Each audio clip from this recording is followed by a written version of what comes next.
it. So I'll have a little talk about what the project was, what I was trying to do, how it worked, and then I'm going to show you some of the images. But please feel free to sort of jump in with any thoughts as we go along. That's absolutely fine.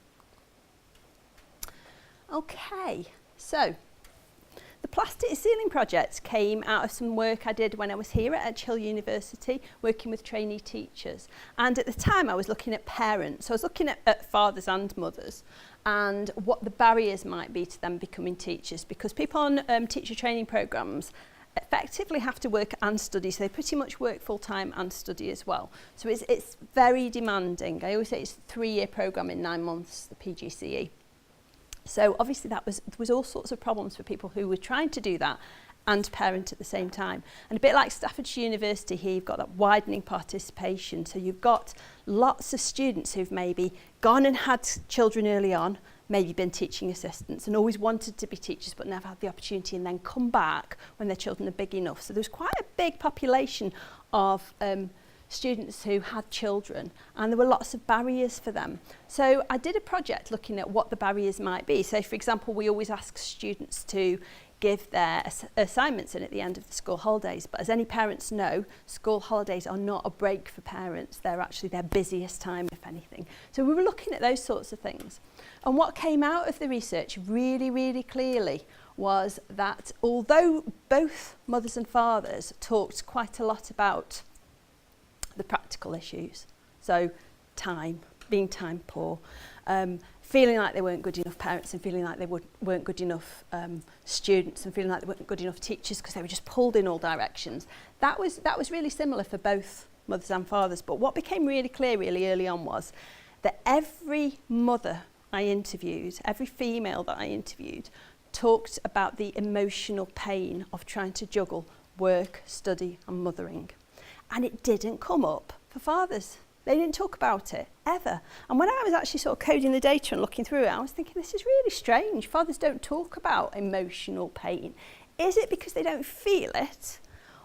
Or is it because they don't talk about it? And that's some research that I'd like to look further into. The jury's out on that. But I asked a few of the dads and said, you mentioned sort of guilt or shame here, yet every mother that I've interviewed has talked about guilt and shame. And they would say things like, yeah, well, you know, I've got to work. Got to pay the mortgage, doing this course to make things better for my family. And I was thinking, well, yeah, but we're all doing that. So why are the women talking about the emotional pain?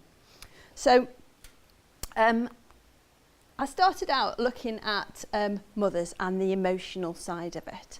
And basically seven emotions came out. So things like guilt, things like shame, frustration, exhaustion. And I've got a few people nodding and thinking, yeah, I feel all of those. So that's why I wanted to look at motherhood.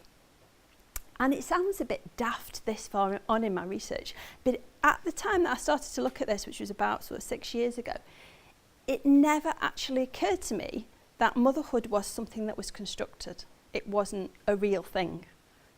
I just assumed that motherhood, as I understood it, was the way that mothers everywhere understood it, and that it wasn't actually something that we'd been kind of manipulated into believing. Certainly the idea of the good mother.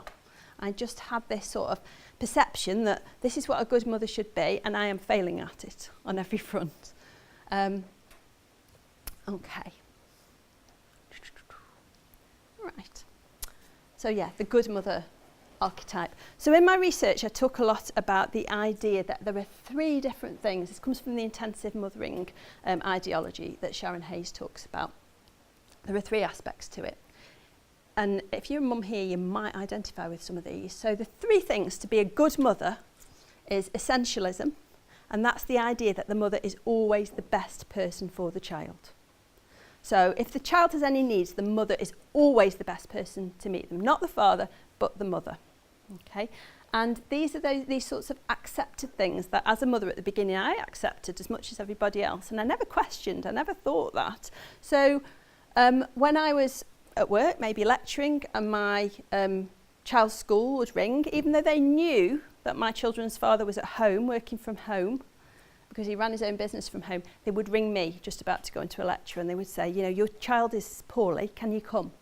And when I'd say, well, can you ring the dad? Because I'm an hour and a half away and I'm about to deliver a lecture to 400 people. they would say, but you're the mum. We thought you'd want to know. And they were the kind of things that would make me feel that guilt and that shame, because I thought too, yeah, actually, I am the person who should be there. And it's only through doing this kind of research that I've questioned that. The second one is the idea of sacrifice. So the idea that to be a good mother, and again, I think this is a bit like what teachers think, to be a good teacher, we've got to put everybody in front of ourselves all the time. And you're not a good mother if you don't do that. But why? You know, we have needs too, we're humans too. Surely if we're happy mum, happy kids. But, you know, that's just something that at the beginning of this I definitely just accepted. And the third one, which is the one that was probably most painful to me and has come out a lot in the research, is the idea of vocation. So it's not that you learn to be a mum, it's that you are born to be a mum. It's that you should naturally be a good mum.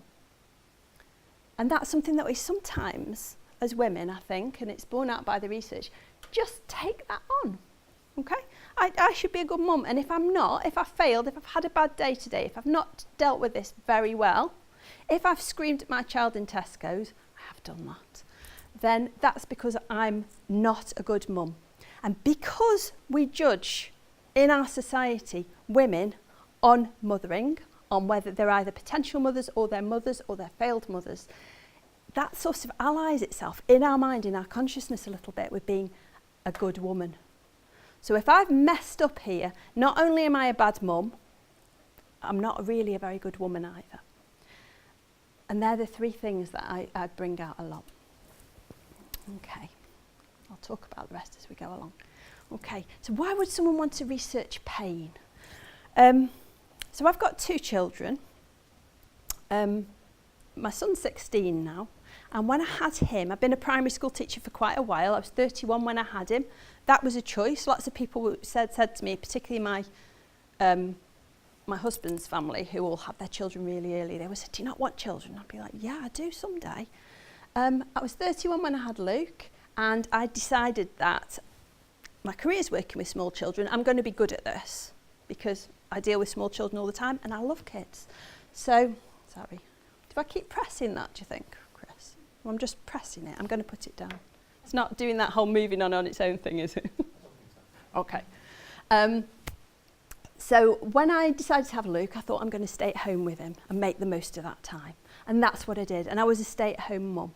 And I fully expected to sort of go through the pregnancy and then have my maternity leave and then stay at home with Luke, and it would all be great and it would all be easy and I would be good at it. Because I'd always been good at most things, to be honest, if I put my mind to it. And the way, no, it is definitely moving on its own. I'm not sure what to do about that. Shall we? It'll be in automatic transitions and times. Mm.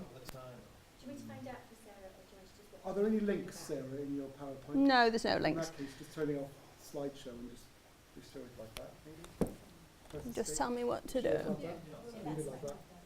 Leave it like that. Just go it like that? Yeah. Yeah, okay, cool. Everyone's going to be distracted now and reading ahead, aren't they? No. What you can do is It's fine. When I went to Canada, this happened, and I had to try to sort of like do the slides in time with the talking, and it was really hard. This is what I need. She's good. She is good. Thank you, Maggie. Okay. So I had him. All great. Actually, it wasn't. Didn't really, I was a bit shocked by the birth, to be honest. And then I had to come home with him, and he was the first baby that I'd really had any dealings with. And he looked at me and I looked at him, and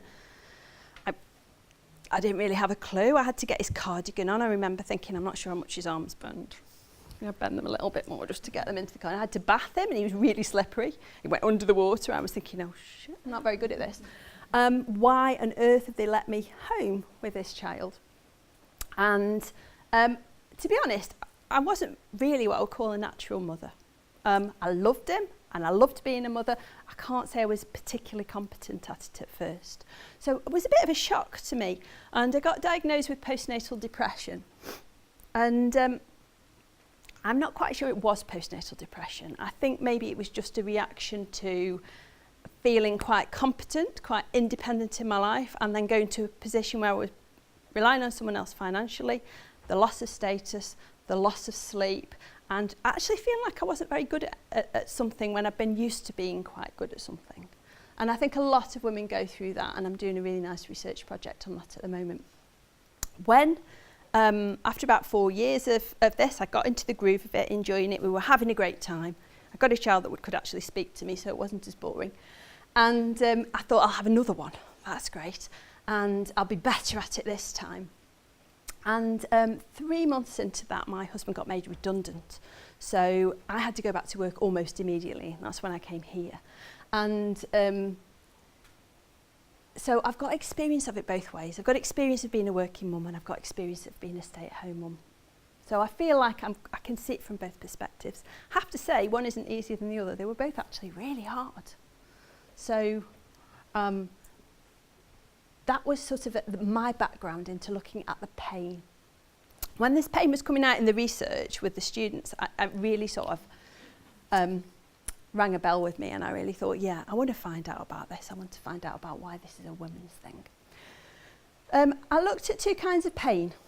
The unseen pain. So the pain of women who mother because they're at home in the domestic sphere. Nobody sees what you're doing. Nobody thanks you. Used to being at work and somebody saying, oh, that's great. Well done. You got that project in on time. Or meeting with your colleagues and saying, had a great day today. Or students giving you feedback. When you're at home, nobody does that. So that whole thing of being unseen, the domestic side of it. But also what came out and what was really interesting to me was the hidden pain. So the times when you think, actually, I'm really not very good at this, or I'm feeling really low, but I can't tell anybody. Because you go to, I don't know, baby groups, you take your child along with you, and they're quite hostile sometimes, and they're quite competitive. Sometimes the other mums are. So I'll go to these groups with my with Luke or with Lizzie, and my children didn't have teeth till they were like nearly 4. I mean, it wasn't that long. But I used to think, what's wrong with it? Why am I such a bad mother that my children haven't got teeth? Why has my daughter not got any teeth? And people would come up and they go, oh, no teeth. And I think, yours hasn't got any hair. Mine's got loads of hair, and you feel quite competitive about it. And I can remember just feeling shame constantly about things. People would come up to you and say, mine's walking now. Really? They're only 9 months. I'm surprised about that. Mine's potty trained. Really? Okay, great. Yeah, mine aren't. I think I'll be sending mine to school in the nappies. Nobody else has seemed to be having tantrums in the supermarket, just mine. I didn't see any other mothers karate chopping their kids to get them into the pushchairs, just me. So when it was really interesting to me that other people might actually be feeling the same, nobody ever said it. So that's what I wanted to look at. So that's why pain. Okay. So I had certain research intentions when I set out the plastic ceiling project. I really wanted to make that unseen and hidden pain visible, because I thought what we need to do is actually let's get the ugly side of mothering out. Let's just talk about it, and then let's just say, do you know what? Get over it. We all feel it. We all struggle with this. Now let's help one another. Let's stop being so competitive and saying, I can do this, you can't. I wanted to find a way to promote an empathetic understanding. And I wanted to develop opportunities for protest and campaign. So to make things easier for people who are actually doing a really hard job. They were my intentions when I set out the plastics ceiling project. So how did I do it? I wanted a methodology that was inclusive and empowering to the participants. I didn't want people to feel like they were brave enough to offer up their experiences, and then I was going to make them public for everybody else to say, oh, look, here's an example of a bad mother. That's what I didn't want. I wanted it to be a community of practice, if you like. I wanted to create that group of people where people could talk and support and say, yeah, it's a really hard job and we all have bad days.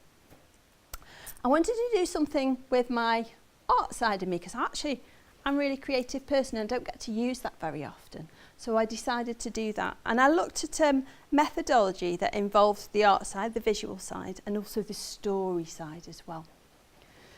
And I also wanted this methodology to be empowering and collaborative. I didn't want to be the researcher, the expert who goes in, because I wasn't the expert. I was actually looking for answers. I wanted to be able to say to the participants, Can you help me with this? Do you feel like that? Is it just me? Am I losing the plot? Am I going mad?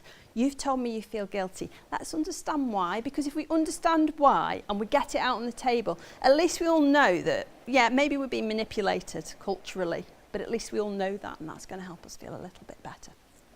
So what I did was I asked women for their stories. So women who talked about different kinds of emotional pain in the research. I went back to them and said, tell me more. Give me an example of when you felt like this.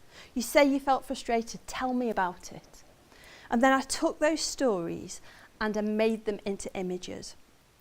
And over the course of 7 days, because it was really nice, it really worked well, that was 7 different emotions. And I thought, 7 different emotions, let's call it the 7 sins of mothering. This is all working really well, I can market this really nicely. And we can have a week-long exhibition and I can have a picture each day. So it all worked beautifully, all fell into place. And we had a 7-day online exhibition. A different picture was released every day to the people, the participants in the group. And then there was a blog attached to it. And everyone could see what everyone else put.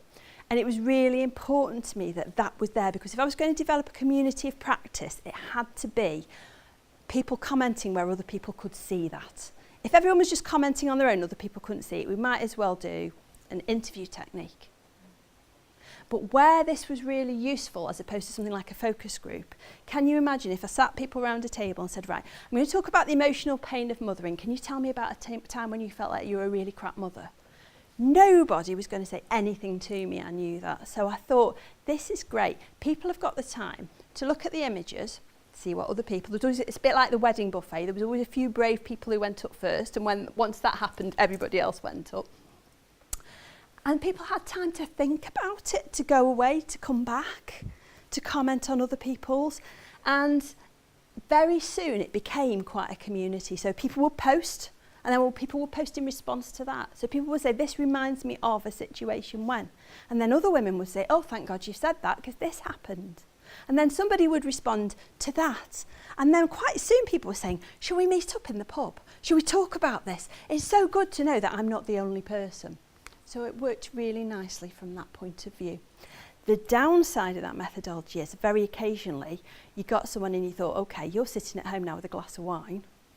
You've had a bath, you're feeling like quite relaxed, and maybe you might be oversharing, and you might have like oversharing dissonance the next morning. And we did have a couple of those instances, but all was well. Okay, so let's look at some of the images now. Any questions about that? Because I don't always explain things ever so well.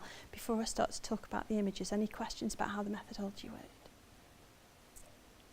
Oh, well, you're either really shy or I've explained it quite well. So I'll go with the second one.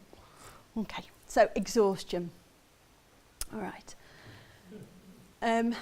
This came from an academic, this image, who talked about the fact that she could only carve time out for herself when everyone else in the family was in bed asleep. So she would go to her studying for her own doctorate at 11 o'clock at night. When everyone was fed and watered and all the kids were in bed and her husband was in bed, she would creep down. She would wait till everyone was asleep, and then she would secretly creep down to be able to do her own studying. And I thought it was really interesting in terms of the hidden aspect of the emotional pain, almost like she felt guilty for doing this, that she shouldn't have the right to do this because it took time away from other people. So it's that notion of sacrifice again. If I'm doing this doctorate for myself, I am taking time away from other people, and they come first. And she talked about how she was absolutely exhausted. She talked about some really interesting things about how she used a foundation called something like Youth Enhancing Foundation for Exhausted Women. And I thought just the fact that they're marketing something like that says it all. That is meant to be a cigarette, although other people have said that maybe it isn't. I think of it as a joint. But one of the interesting things about Barbie is that her fingers are fused together, so we had to cut her fingers apart with a pair of scissors and put that there. But you can see she's there with a glass of red wine, a cigarette, a box of tissues, because she admitted to silently weeping with exhaustion through the night while she did this. And that this unfortunately was a theme that came out a lot in the research, this whole notion of absolutely being exhausted from trying to carve out some time for yourself to study or to work and do everything else at the same time. Okay. Right, frustration. I've put them alphabetically. Okay.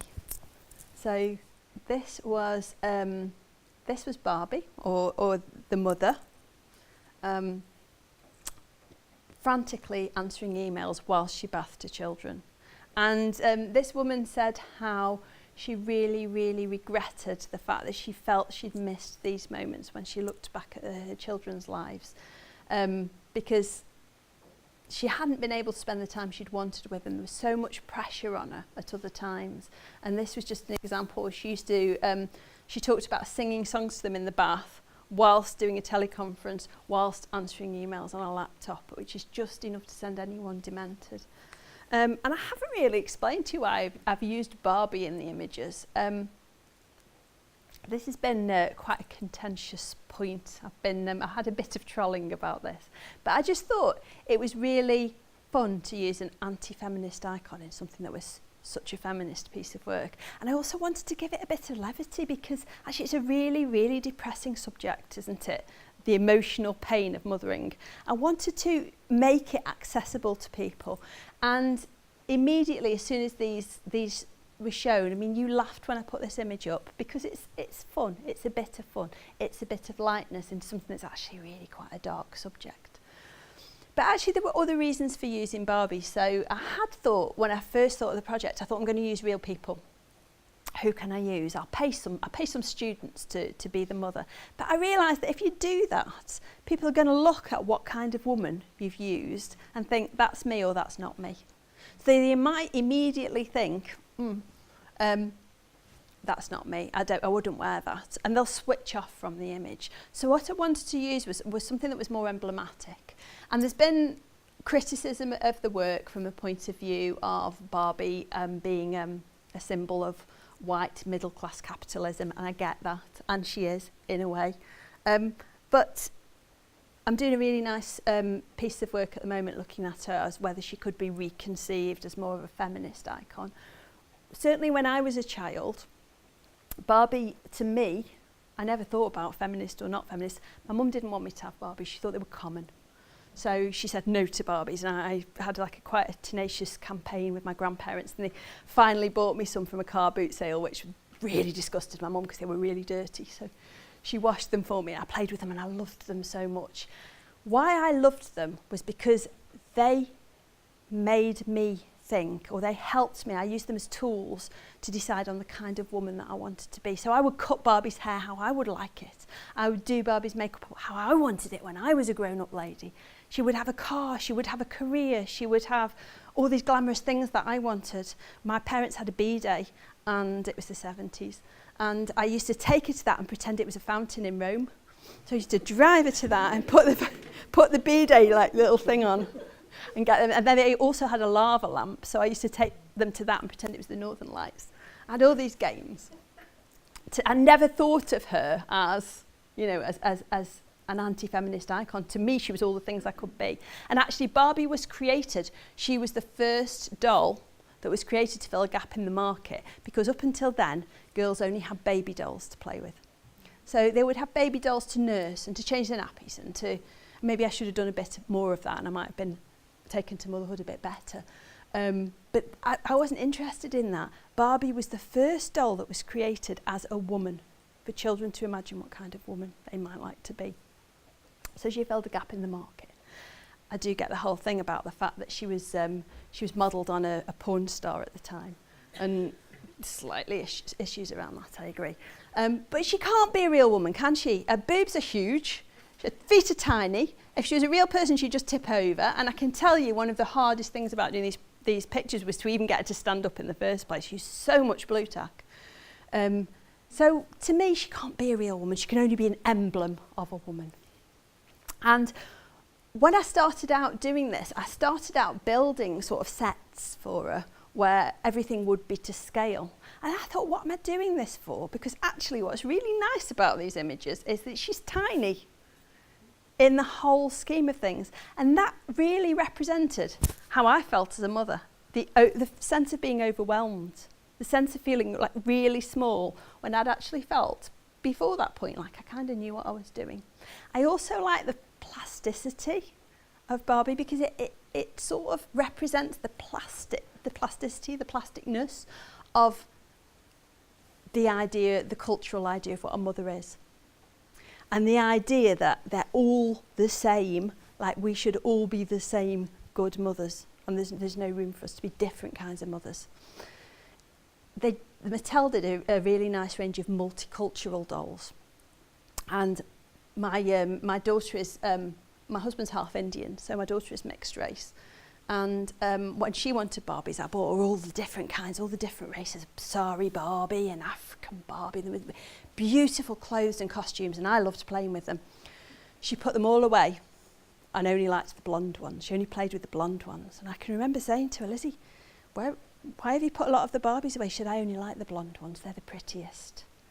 And I said to her, but you're not blonde. And she was like, oh. Hadn't occurred to her. So just an interesting point about the Disneyfication. But also that fixed smile that she's got. That's what I used to do a lot. Yeah, everything's fine. Everything's fine. Okay, so guilt. This is Barbie. You can see the blue tack just to get her to stand up. This is Barbie giving her children snacks, secret snacks, the chocolate and the crisps. This will keep them quiet. And this was from a woman who ran her own business. And she was a really interesting woman. Ran her own business, really creative, her own eco-products website for children's toys and things like that. And she said her nightmare every day was that bit between 3:30 and 5 o'clock. Because she was expected to work till 5 o'clock. She was expected to be there for conferences, for meetings, to answer the phone. And actually there was that gap when her children had finished school, and she used to bribe her children every day. So they come in and say, I'm hungry, Mummy, can I have my tea? Will you talk to me? Will you come and watch Thomas the Tank Engine with me?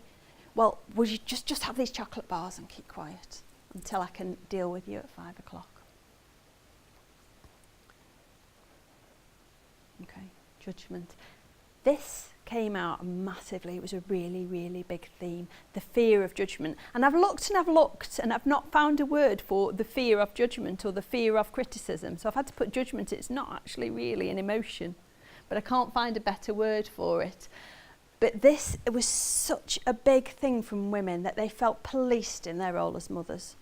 And they often felt policed in their role of mothers by other women as much as by anyone else. So we talk about patriarchy, but of course patriarchy is not about men, it is about a system that we live in. So the idea that they would be judged as lacking as mothers or lacking as women. And this was the call from school. So this was the idea that this came up a lot. I'm terrified that the school's going to call me and I'm going to have to go.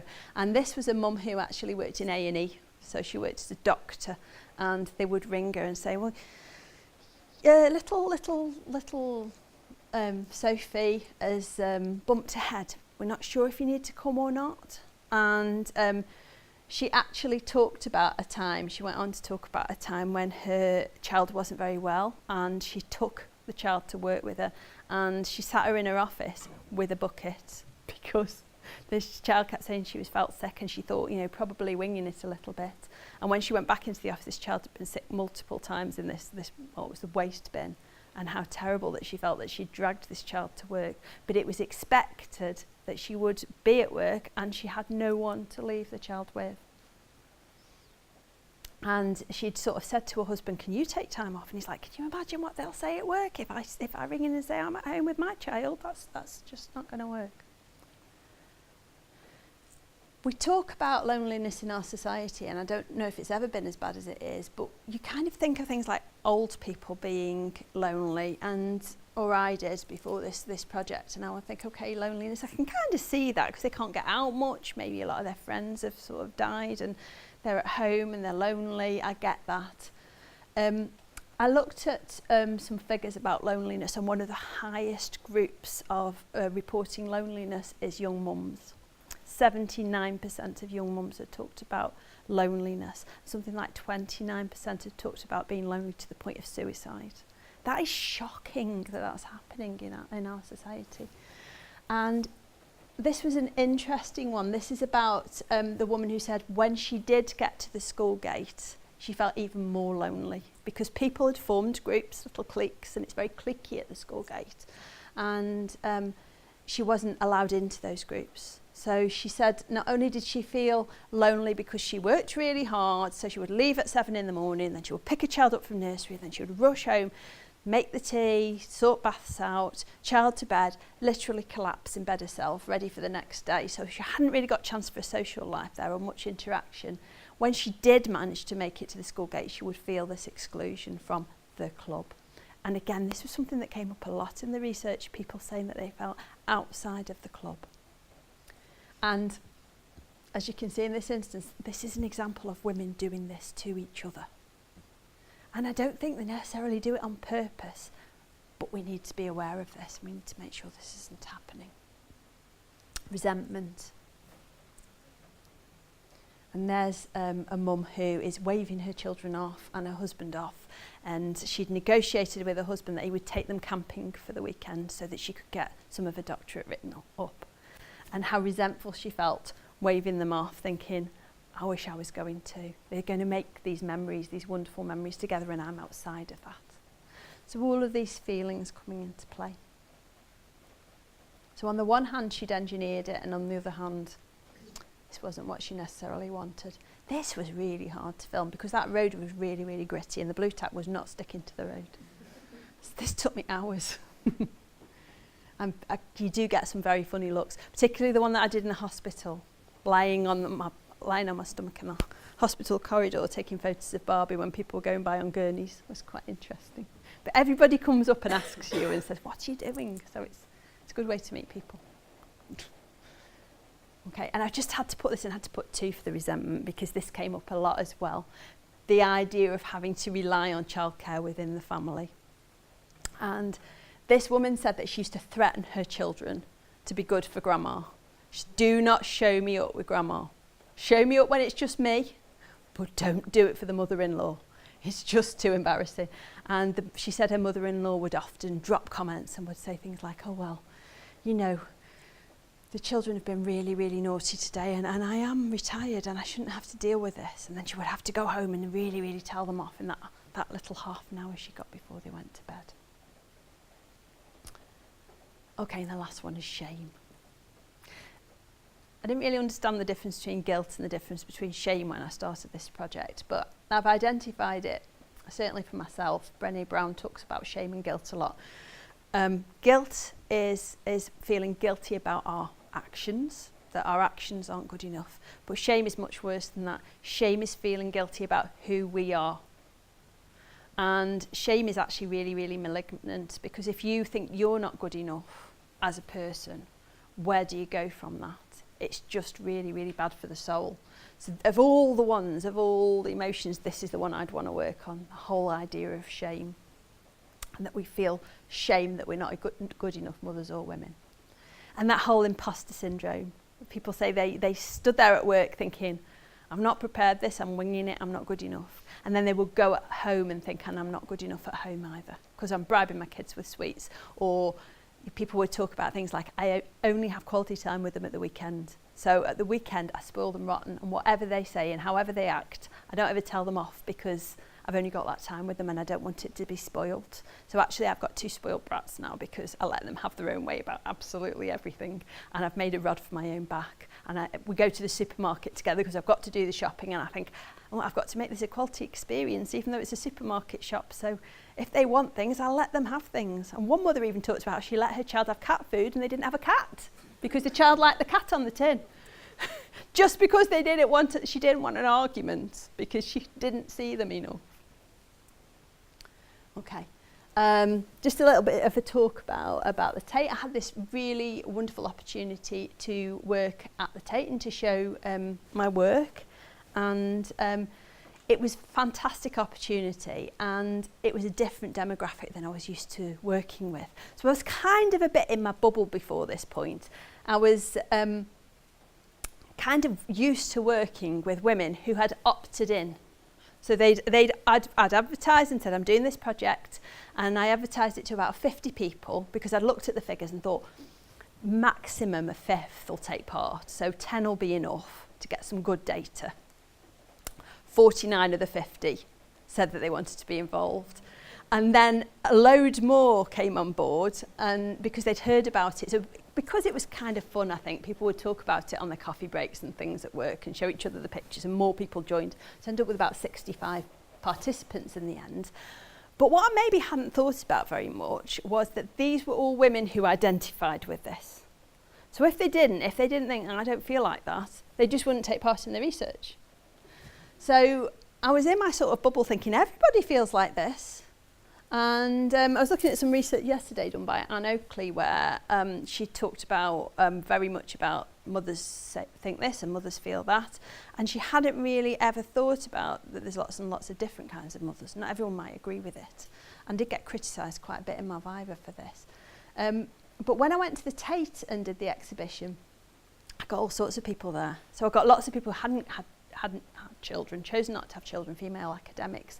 I had lots of male academics. I had one woman who threw a Barbie at me because she just hated Barbies.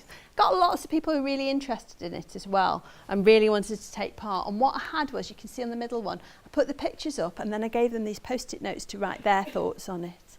And I got some really quite heartbreaking things from people, but some fantastic data about the way that people felt. I remember one that really stands out to me, where somebody had talked about how she was in a very physically abusive relationship with her husband, and she'd spent she was a high up academic, she was a professor, she spent her entire career trying to shelter the children from that, and it was the first time she'd ever told anybody. And I didn't know who she was because it was anonymous and she'd left it there, but it really did sort of strike home with some people. And then this is some kids from Holland who did, who obviously they couldn't talk about mothering. So I asked them to use the same principle and create some images of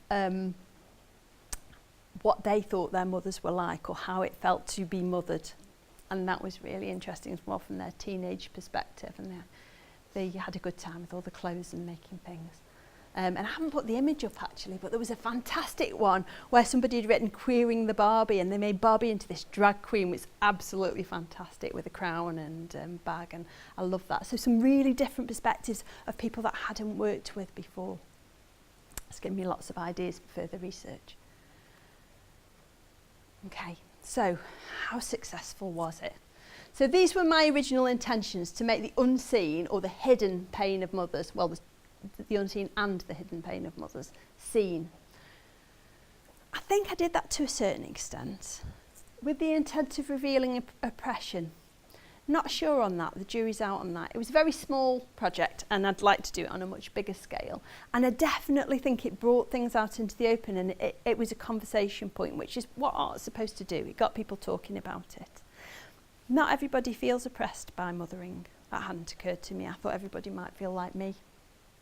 So, yeah, I think it was an interesting point of view, and I think it did that to some extent. To find a way to promote an empathetic understanding of the way a certain group of people experience their worlds. So, yeah, I've done a lot of work on this since. So, yes, Anne Oakley talks about she's been criticised in her research for assuming that everybody feels the same. Some of the things that she talks about why people feel distressed maybe by being first-time mothers are things like the lack of status, the fact that you become financially dependent often on somebody else, or you have to survive on less money, the fact that you start doing a job that you've had no training for, the fact that you're sleep deprived. Some research I'm doing at the moment looks at different kinds of women, and particularly this is very class-based. It looks like it's very class-based. And I'm working with some people at the university at the moment who are in administrative, quite low-paid roles and have become mothers. One person in particular, Emma, I've just interviewed this week, really, really interesting. She comes from a really big family. She's got 4 brothers and sisters. They've all had kids. So she's grown up in a big family with lots of children, and lots of brothers and sisters and nieces and nephews. She already had a really unstable job. So she's 0 contract hours and doesn't earn very much. She was already dealing with that financial instability.